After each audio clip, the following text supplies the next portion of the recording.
Welcome to PressPlae.tumblr.com. I'm your host, Lizzie B, and today I'm at the Moncticello Arcade located in downtown Norfolk for the Nobile and Amundsen exhibition entitled Dear Raindrop. Let's take a look.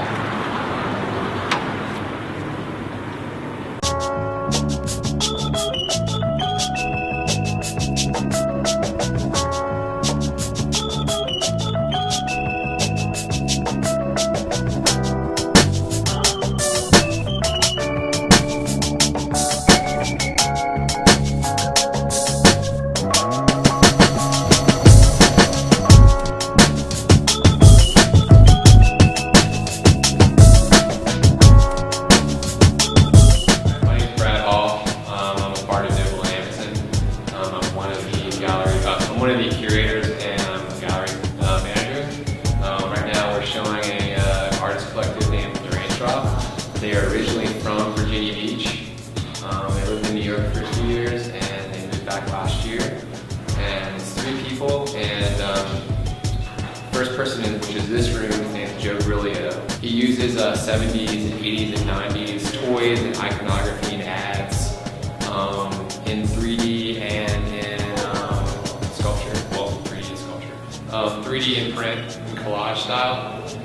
He kind of represents how much information has been fed to us growing up in a real surreal, kind of trippy kind of way.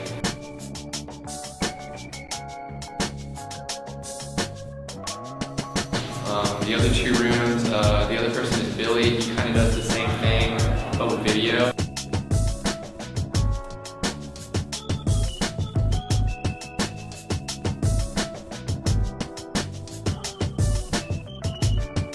And Laura does more structural kind of paintings that deal with the same matter. Except she doesn't have the tendency, from what we have, to not use the iconography that Joe does use.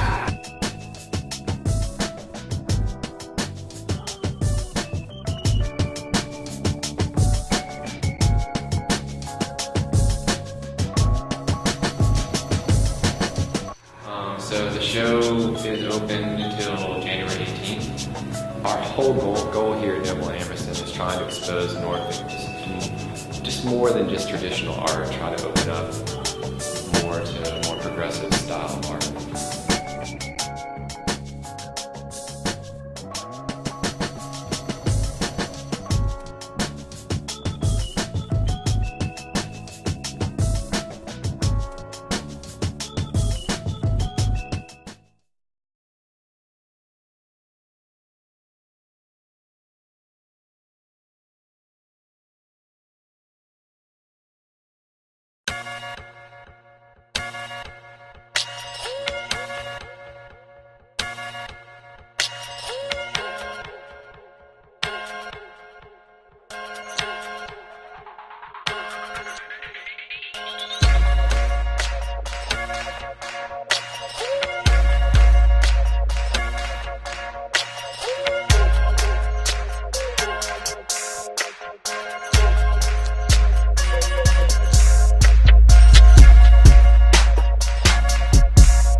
I get joy when I inspire, encourage, and help someone else on their journey that benefits oneself. I'm Alonzo, Chief Financial Officer. Together, my brother, creative director Aaron Turner, and I created Bait Nation. Bait Nation is a fun and trendy clothing line, but more importantly, it's a movement. Bait is an acronym that stands for Believe and Inspire Teens, and Nation stands for Unity. However, to understand the story behind the Bait Nation name, we will have to start from the beginning. My little brother Aaron became fond of art and fashion at a young age. It was when he attended a gifted art program at his school that he discovered his love for clothing design.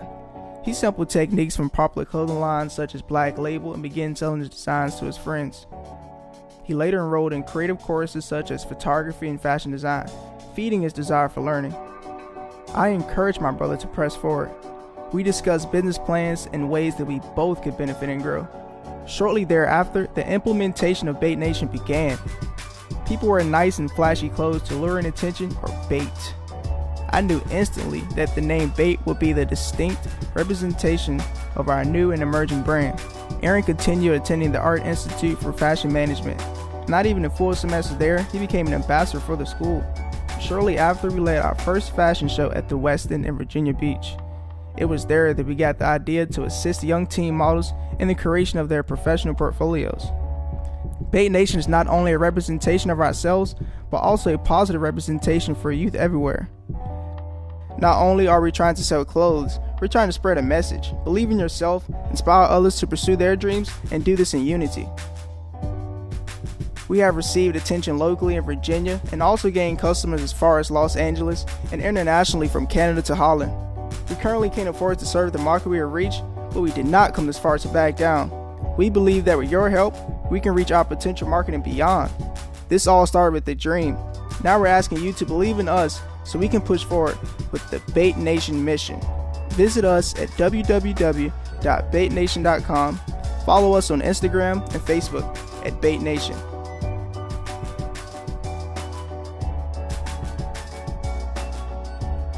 The mission of Bait Nation is to believe and inspire teens.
All right, Christy, you better get it right now.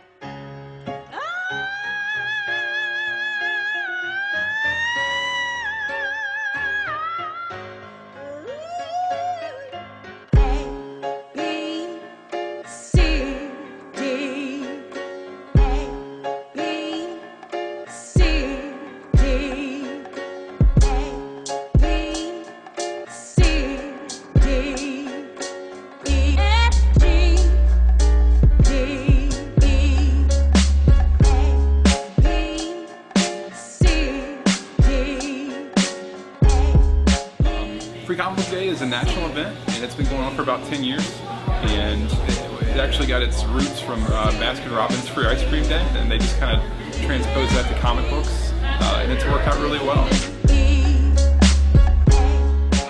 I started Local Heroes about 5 years ago. I used to run an auto shop, and it made me very unhappy. So I decided to do something that would make me very happy, and so I opened Local Heroes in December of '08. I'm reading a lot of really great comics right now. Some of my favorites are probably Saga from Brian Vaughan, which is a really great science fiction book. I really enjoyed the new Hawkeye book from Marvel. I think it's fun.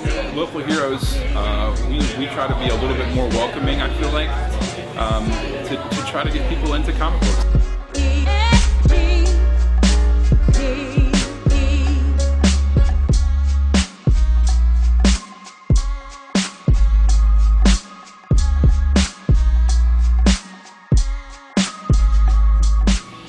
Look at this.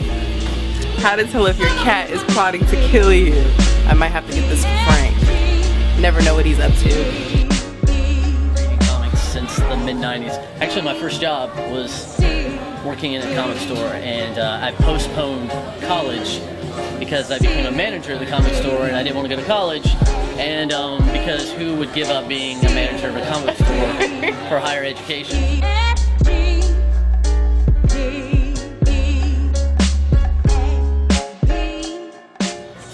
Free Comic Book Day is obviously our biggest undertaking of the year. It's our biggest event of the year, and it's the event that I put the most effort and attention into. It's our outreach day, and while we probably don't make a lot of money because we do pay for the books that we give away, it's great to see so many people in the store, and I feel like it's a neighborhood event, it's a great family event, and it hopefully will turn one or two people onto comics that'll be back.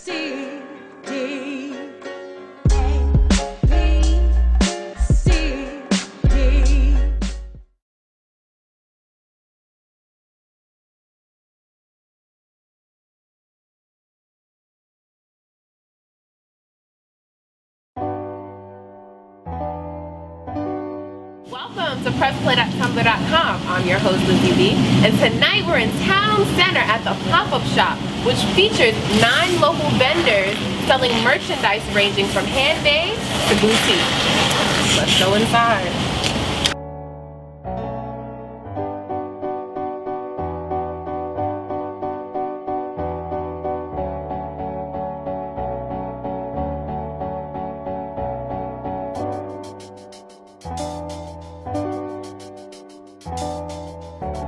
Ashley Grove. I am kind of the one in charge here. I work for DeVar's Real Estate and I'm the creative director there. We found out that the retailer in this space was leaving and we have a new retailer coming in a few months, so we really wanted to showcase off some of our local vendors, some of our talent. It was a really great chance to bring, you know, anywhere from 9 to 12 different minds coming from every different background together and just show off what we have. So the shop kind of is an eclectic shop, a little bit of something for everybody. You know, we're going to do trunk shows that feature other local artists, holiday events, maybe parties, just try to really engage the crafty community. We opened November 18th and we'll be open through the 31st. And we're open every day, noon to 9, except on Sundays. Made up of 9 different vendors: Inception Metalworks, Glass Gardens, which do terrariums, Psy Box Picker, and they do vintage jewelry, By T Elise, she does handmade crochet things, Intelligent Lushes, who is all repurposed material, Ecomaniac, and Eco Trends. I do the vintage craft supplies, felt, children's food, and felt flowers. If you're interested in being a trunk show vendor, we are still looking for people who want to do them during the week or maybe on the weekends. You can find our Facebook page, it's Town Fair at Town Center, and send us a message. We usually get back to you within 5 minutes. We are looking for all kinds of people.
to PressPlae.tumblr.com. I'm your host, Lizzie B, and we are up early at Alchemy, Norfolk, located at 804 Granby Street, for the Arts District Planning Meeting, and the city is looking for input.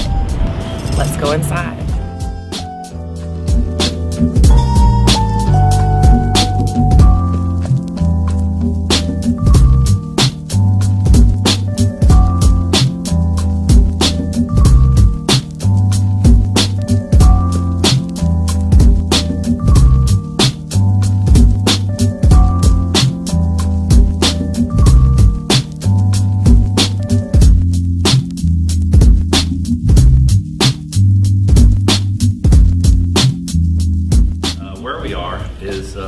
The next evolution of downtown redevelopment that's happened over the past 20 years.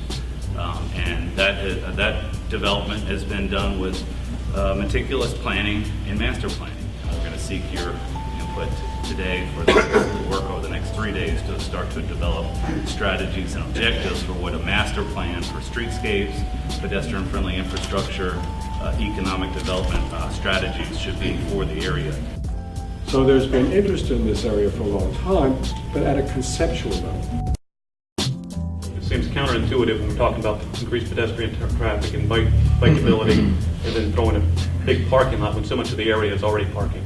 The most recent initiative has been to attempt to tame Brambleton, first in the areas Bush Street to the west, with a combination of crosswalks and development. So it's no longer going past parking lots and empty places. You're entering a city. About 6 emerging themes that we want to run past you as kind of our mission or our mandate this week. The second theme or principle that we want to run past you is this idea about a response to water. And that's not just about flood mitigation and where can we hide the water or how can we get high enough from the water, but how can we actually celebrate water while handling the stormwater. This is really a rich opportunity to reconnect people to one another, and to bring families back downtown, and to get people re-engaging their downtown in a much more day-to-day or everyday way. A gas station, I think, and I guess it just couldn't, it's too wet, so they tore it down, and it's just this ugly lot.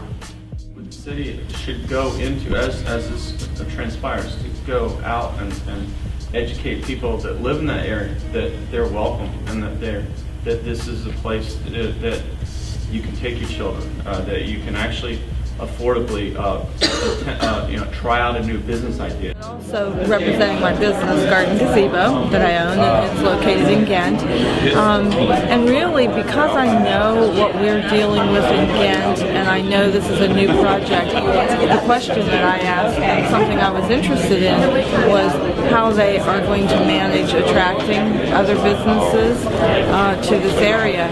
I know we are, I wouldn't say fighting, but concerned with some of the national tenants that are coming into an area that has been strictly entrepreneurial. And even when I look at downtown and I look at Moncticello Avenue, where they've brought in a lot of unique and small businesses, there's a 7-Eleven, which, I know there's a place for 7-Eleven and a need for 7-Eleven, but it does stand out to me as being odd or different. Well, this is one of 4 major components to launch the Arts District. The third piece is what we're doing over the next 3 days, and that is with our consultants, who are our urban planning and designers, are working with us to do exactly what we did for the past 20 years in downtown, and that is to establish a 10-year plan for what should we do for improvements to the streets, pedestrian improvements, and redevelopment opportunities that can support the type of revitalization that we want to have.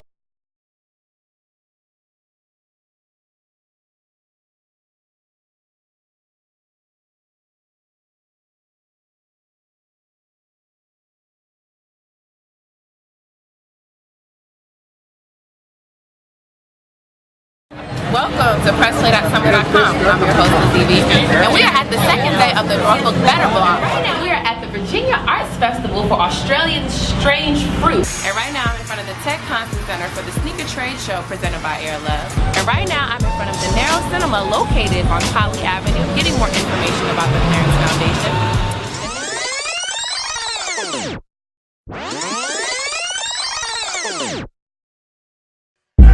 Norfolk. The streets are paved with quiet conversation.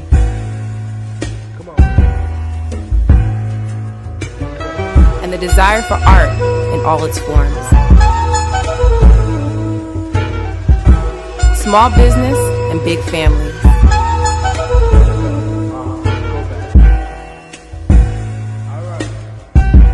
What is now depleted will soon be reincarnated. The sounds of Granby Street still echo through the night, and the taste of history will forever be craved.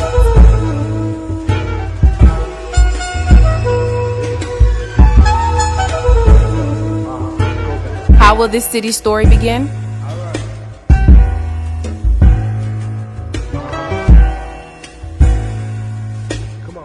The city is at our fingertips. This is no longer the city you thought you knew. And this is only the beginning.